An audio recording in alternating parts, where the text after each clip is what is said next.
최근에 그 러시아의 그 포탄이나 미사일을 수출하면서 미사일이 돈이 된다는 걸 알고 미사일 시험이나 발사는 좀 많이 안 하고 있습니다. 네. 그 대신에 이제 오물풍선 보내는 건 돈이 그렇게 많이 안 드니까, 그리고 심리전 효과가 있다고 생각해서 더 많이 보내는 것 같고요. 그게 우리가 전단 살포에 대한 그들 나름의 보복인데, 그게 준비가 돼야 보내는데 수혜도 당하고 그래가지고 준비가 안 됐다가 최근에 이제 자재를 풍부하게 준비했다가 이게 마련이 되니까 이제 연속적으로 이렇게 보내고, 기시다 총리 오니까 또 그때 효과를 또 노리고, 뭐 그런 측면에서 연속 5일째 계속 네. 보내는 게 아닌가 봅니다. 11월 미국 대선을 앞두고 북한이 고강도 도발 가능성이 꾸준히 제기되고 있잖아요. 네.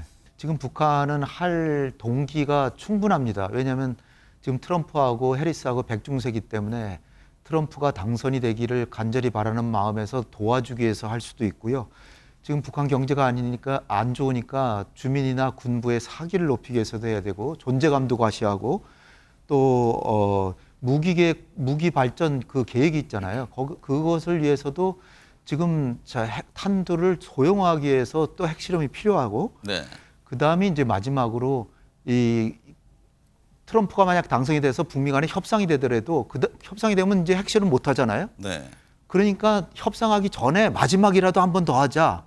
홍현희 원장님, 북한이 지난 수요일부터 오늘 아침까지 매일 쓰레기 풍선을 날리고 있습니다. 한동안 잠잠하다 25일 만에 재도발한 이후에 5일 연속으로 지금 쓰레기 풍선을 살포하고 있는데 어떤 이유였을까요? 이게 금년 들어서 5월 달부터 17번째 보냈답니다. 네. 그래서 우리 지역에 거의 1000개 정도가 떨어졌는데 요번 닷새 동안만. 그래서 피해액이 지금 뭐 지붕이 부서지고 차가 부서지고 뭐 그래서 한 1억 원 정도 이상 이 피해가 발생했고, 그러니까 많은 분들이 이 북한이 보낸 이 풍선으로 피해를 보셨는데, 이게 이제 결국은 북한은 우리가 이제 그 대북 전단 살포하고 북한 당국을 이제 비난하는, 김정은 정권을 비난하는 살포하고, 그러니까 거기에 대응해서 자기네들은 이게 뭐 국지전이나 그런 건 하고 싶지는 않고, 네. 그렇지만 불쾌하다는 거를 이렇게 표명하는데, 이게 우리 국민 여론에도 안 좋을 텐데 북한 정권은 생각하는 게 뭐 하여튼 보복을 해야 된다 이렇게 네. 생각하는 모양이죠. 네. 최근에 그 러시아의 그 포탄이나 미사일을 수출하면서 미사일이 돈이 된다는 걸 알고 미사일 시험이나 발사는 좀 많이 안 하고 있습니다. 네. 그 대신에 이제 오물풍선 보내는 건 돈이 그렇게 많이 안 드니까, 그리고 심리전 효과가 있다고 생각해서 더 많이 보내는 것 같고요.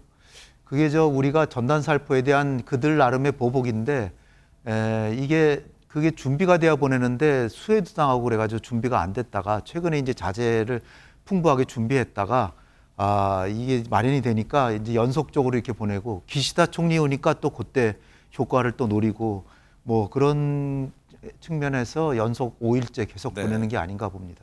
김열수 실장님, 네. 북한이 쓰레기 풍선을 보낼수록 유효 낙하율 등 이 정확도가 높아지고 있다고 하던데요. 말씀하셨듯이 벌써 이제 17번인데 꽤 많은 그런 데이터를 축적해 가고 있는 겁니까? 네, 뭐 축적은 할 수 있을 텐데요. 그렇지 않아도 도대체 이게 어느 정도 이게 많이 떨어졌기에 이게 낙하율이 이렇게 점점 더 좋아지는가 그걸 봤는데요. 1차 때 한 57.7%고요. 2차 때 12.1% 쭉 해가지고 8차 때 20% 이런 식으로 나와요. 네. 그러니까 전체적으로 제가 다 따져보니까 25% 정도 됩니다. 이 말의 의미는요. 결국은 이걸 통해서 데이터를 구축할 수 있지만 오늘은 남풍이 불거든요. 남풍이라면 남쪽에서 북쪽으로 바람이 부는 거잖아요. 거기서 지금 동력을 이용하지 않고 바람을 이용해서 이쪽으로 오물풍선을 보내면 그게 한국 땅이 떨어지겠어요? 그게 어떤 거는 대부분이 또 북쪽으로 날아간 것도 있어요. 네. 그래서 전체적으로 보면은 이제 가을 겨울에는 북서풍이 불어서 이제 한국으로 떨어질 확률이 많은데, 아무래도 여름 되면 남동풍이 많이 불거든요. 그래서 북쪽에서 한국으로 이렇게 보내는 데는 한계가 있습니다. 그래서 네. 이것은 데이터 축적과 뭐 이런 통계하고는 관계는 없는 것 같고요. 바람의 영향이 결정적이다 이렇게 봅니다. 네. 근데 얼마 전에 북한이 자폭형 무인기를 공개하기도 했는데요. 이 풍선 살포로 쌓은 데이터를 무인기 운용에 사용할 가능성이 있는 것 아니냐 이런 또 진단들이 있잖아요. 네. 어떤 대응이 필요할까요? 북한은 나름대로 최대한 여기서 이제 자기네들의 군사적인 목적으로도 활용할 가능성을 엿보고 있겠죠. 이런 계기가 아니면 그거 날려보기나 하겠습니까? 남북 간의 관계가 좋으면 못 날리겠죠. 근데 이런 걸 통해서 언젠가는 남북 간에 뭐 전쟁이 벌어진다 그랬을 때 화생방 무기 같은 거를 풍선으로 보낼 때 어느 방향에 어느 바람이 불 때 어떻게 보내야 이 목표하는 곳에 정확하게 떨어뜨리나 이런 거를 자료를 수집하고 있다 이렇게 생각도 되고요. 네. 그런 게 이제 지금 김열수 교수께서도 얘기하셨지만 바람이 꼭 그 북쪽에서 남쪽으로는 북풍만 불 때만 보내는 게 아니라 서풍이 불 때도 서쪽에서 이제 동쪽으로 바람이 불 때도 보내고 그래가지고 여러 가지 데이터를 수집하고 있는 것이 아닌가 이런 생각이 들어서 상당히 좀 네. 마음이 안 좋습니다. 네. 김 실장님, 북한이 네. 압록강 일대 폭우로 인해 큰 수해 피해를 본 것으로 전해졌는데요. 이와 관련해서 김정은 국무위원장이 관련 책임자들을 처형했다는 이야기가 나오던데 사실일까요? 네, 그래서 이제 우리가 그냥 그 언론 보도만 이제 들었지 사실은 어느 정도의 피해가 있었는지는 위성 사진을 보지 않고는 잘 모르지 않습니까? 네. 마침내 엊그제 그 플래닛 랩스라고 민간 위성 이제 운용하는 데인데요. 여기서 지금 말씀하신 대로 압록강 하구에 그 어느 정도 피해가 있었는지를 그 전 사진하고 그리고 이번에 이제 피해를 입고 난 뒤에 사진하고 이렇게 보여줬거든요. 특히 이제 평안북도하고 자강도가 문제인데요. 네. 자강도에는 특히 이제 군사 시설이 많이 있거든요. 이번에 이제 공개한 내용을 보면 28 기계 공장이라고 그래서 거기서 이제 미사일 탄두도 생산하고 그다음에 이제 이 포탄, 탄두도 생산하는 그런 곳인데 그쪽에서 이렇게 비교한 사진을 보니까 다리도 2개 없어지고 도로도 유실되고 또 공장 일부도 좀 침수돼 가지고 이제 없어진 것도 있고 또 거기에 이제 빽빽하게 텐트촌도 쳐져 있고 그러거든요. 네. 그래서 이게 이제 보도 내용은 뭐 정확하게 우리가 믿을 수는 없지만 아마 작게는 한 2,000명, 많게는 한 3,500명 정도가 희생된 게 아닌가 북한 주민들이. 네. 그러다 보니까 이제 김정은 이제 입장에서 보면 여기에 이제 책임을 지고 있는 당 간부들이라든지 사회 안전상이라든지 우리로 말로 하면 이제 경찰이죠. 그런 사람들에 대해서 이렇게 처벌을 해야 되겠다는 그런 생각을 가질 수밖에 없었겠죠. 네. 그래서 사실상 그 7월 29일부터 30일 사이에 정치국 회의를 신의주에서 했어요. 네. 그때 하면서 이제 그 사람들을 갖다가 일단 면직을 시키고 그리고 나서 이제 그 뒤에 이제 나오는 소문들을 보면 일부는 총살이 됐다 이런 얘기들이 지금 많이 나오고 있죠. 네. 홍 원장님, 북한 당국의 10대 소녀들이 한국 드라마를 봤다는 이유로 수갑을 채워 체포한 영상도 공개했습니다. 주민, 군인 교육용 영상이라고 하는데 외부 정보에 대한 규제가 더욱 강화되는 겁니까? 강화되는 게 확실하죠. 네. 이게 남북 간의 경계를 강화하고 교류 협력을 일체를 중단하고 서로 다른 나라일 뿐 아니라 같은 민족이 아니고 서로 적대적인 교전 상태인 국가다.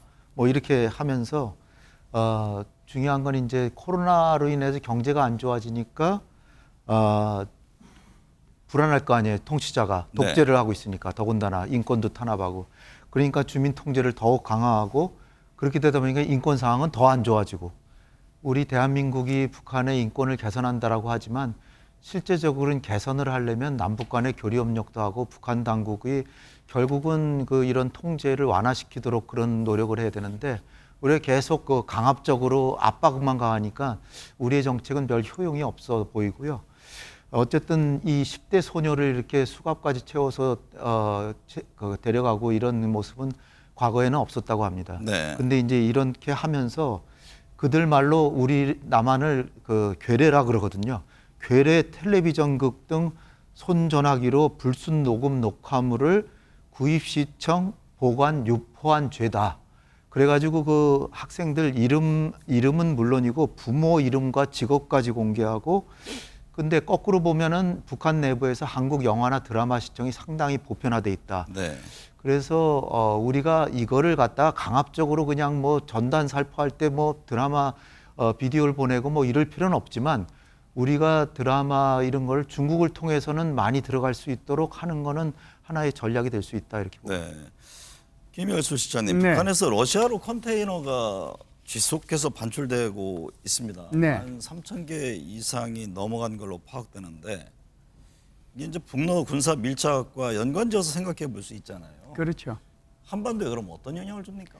예, 미 국무부 동아태 이제 그 부보좌관이라고 볼 수가 있는데 그 로버트 케키가 이제 엊그제 그 미국에서 한미 그 컨퍼런스를 할 때 그 기조 연설을 했어요. 네. 기조 연설을 할 때 지금 말씀하신 것처럼 작년 9월 달 이후에 그러니까 김정은이가 러시아를 방문한 이후에 지금까지 벌써 1년 됐지 않습니까? 1년 동안에 컨테이너 16,500개가 갔대요. 그러면은 컨테이너 16,500개면 이것을 152mm 박격포로 하면은 152mm 포탄 같으면 한 600만 발 정도 실어서 보낼 수 있고요. 네. 122mm 방사포 같은 경우에는 이걸 한 100만 발 정도 이렇게 실어서 보낼 수 있거든요. 그래서 제가 볼 때는 포탄뿐만 아니라 이런 미사일 그리고 이제 총포탄이 이제 총체적으로 이렇게 섞여서 이렇게 간 것이 아닌가 이렇게 보고요. 그 반대급부로 지금 질문하신 것처럼 북한과 러시아의 군사협력이 강화되면 이제 북한으로 봐서는 러시아의 첨단 군사 기술이 탐나지 않겠습니까? 네. 그렇다 보면은 지금은 재진입 기술이라든지 다탄두 기술이라든지 그렇지 않으면 정찰 위sun 기술이라든지 또는 핵 추진 잠수함 기술이라든지 그런 것들을 요구할 가능성이 있고 그것이 현실화되면 한국 안보에는 굉장히 부정적인 영향을 미친다. 네. 이렇게 볼 수가 있죠. 오 원장님, 11월 미국 대선을 앞두고 북한이 고강도 도발 가능성이 꾸준히 제기되고 있잖아요. 네. 그 가능성, 도발 수위는 어떤 전망이세요? 한미 당국도 며칠 전에 이제 고위급 회담을 하면서 가능성이 꽤 크다. 만반에 대비를 해야 된다 그러는데 사실 뭐 말이 대비지 이게 핵실험하고 장거리 미사일이나 그런 걸 쏠 때 우리가 뭘 대비합니까? 그냥 관찰하는 건데 맨날 대비는 만반에 대비를 한다지만 실제적으로 이걸 못하게 하는 게 중요한 건데 네.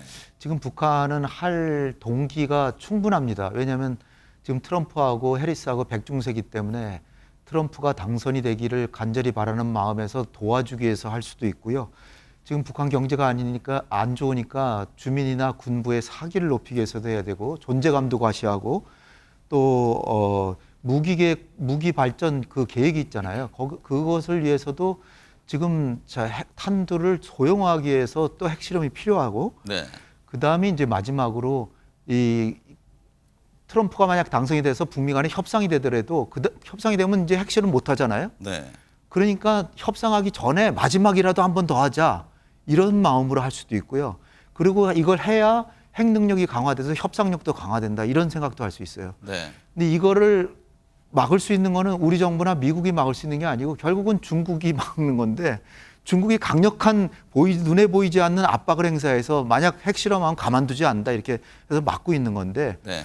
근데 이것도 지금 북중 관계가 안 좋은 게 불안한 게 이 심암록각 대교도 완성이 됐는데 개통도 안 하죠. 관광객도 중국에서는 보내잖아요. 러시아 사람들은 600명이나 갔다는데 그리고 중국하고 북한하고의 관계가 껄끄러운 징후가 여기저기 나타나고 있거든요. 네. 북한 노동자들 돌아가라 그러고 그러니까 김정은이 이게 어차피 뭐 내가 핵실험하면 관계 안 좋아질 텐데 지금 관계 개선해 봐야 소용없다. 그래서 관계가 안 좋다고도 볼 수 있기 때문에 굉장히 불안한 거죠. 네.